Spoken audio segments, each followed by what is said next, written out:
पार्टियों की भी इस दोगली नीति से एससी व एसटी वर्गों के लोग जरूर सावधान रहें, जिन्होंने इस बार देश में 18वीं लोकसभा के हुए आम चुनाव में खासकर आरक्षण व संविधान को बचाने के नाम पर इन वर्गों का वोट हासिल करके अपनी अधिकांश सीटें जीत ली हैं, अपनी अधिकांश सीटें जरूर जीत ली हैं और अपनी एकमात्र हितैषी पार्टी बीएसपी को नुकसान पहुंचा दिया है।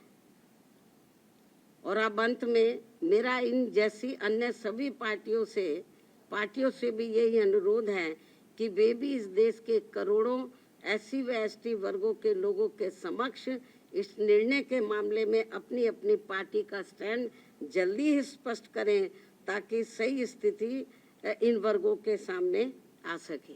बाकी जो पार्टियां चुप बैठी हुई हैं, अपनी स्थिति स्पष्ट करें।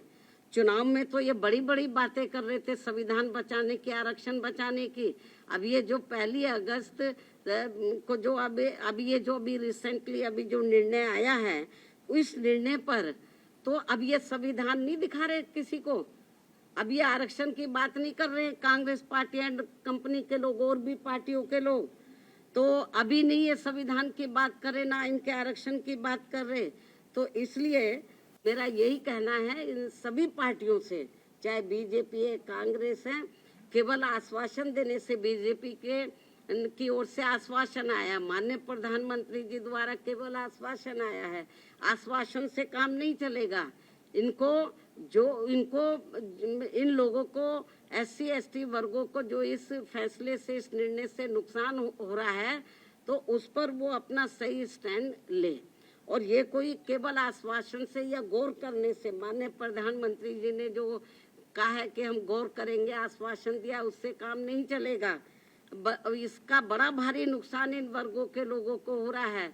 बेहतर तो यही होता कि कल जो इन्होंने 2-3 दिन पहले ही संसद के दोनों सत्र जो इन्होंने अनिश्चित काल के लिए स्थगित कर दिए हैं, बेहतर यही होता कि इसको ये अनिश्चित काल की बजाय तो ये थोड़े समय इसको ये नहीं करते, इसको कंटिन्यू रखते और 5-6 दिन के बाद पूरी तैयारी करके तो ये संशोधन विधेयक को ये पार्लियामेंट में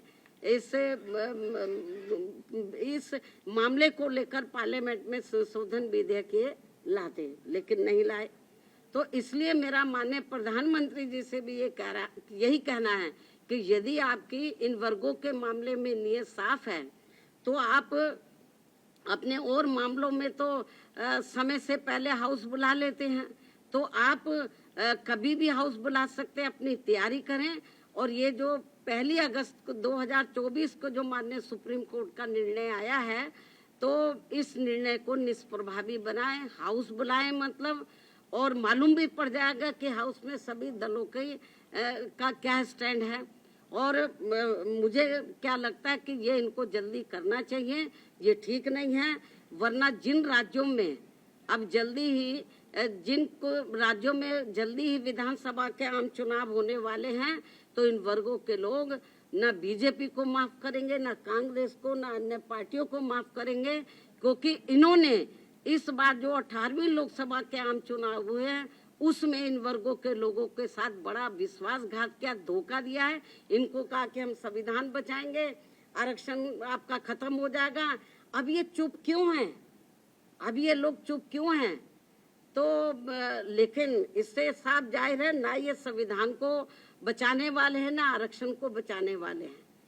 अब ये समझ में नहीं आ रहा आरक्षण को लेकर, ये जो संविधान को दिखाते घूम रहे थे सभी पार्टियों के लोग, अब क्यों नहीं संविधान को दिखा रहे हैं? अब क्यों नहीं आरक्षण की बात कर रहे हैं कि इनका आरक्षण जो निष्प्रभावी हो गया है, तो इसको प्रभावी बनाने के लिए इनको पार्लियामेंट का सत्र जल्दी ही शॉर्ट नोटिस में इनको बुलाना चाहिए और अपनी स्थिति बीजेपी की सरकार को क्लियर करनी चाहिए और बाकी पार्टियों को भी अपना स्टैंड क्लियर करना चाहिए, क्योंकि ये कुछ जरूरी बातें कहने के लिए मैंने आज आप लोगों को तकलीफ दी है।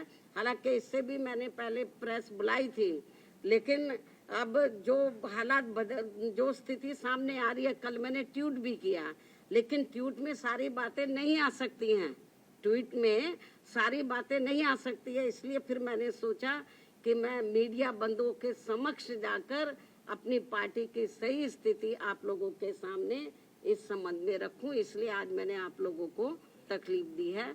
इन्हीं जरूरी बातों के साथ अब मैं अपनी बात यहीं समाप्त करती हूँ। धन्यवाद। जय भीम व जय Bharat. For exclusive and insightful videos, subscribe to our new channel ABP Live Premium.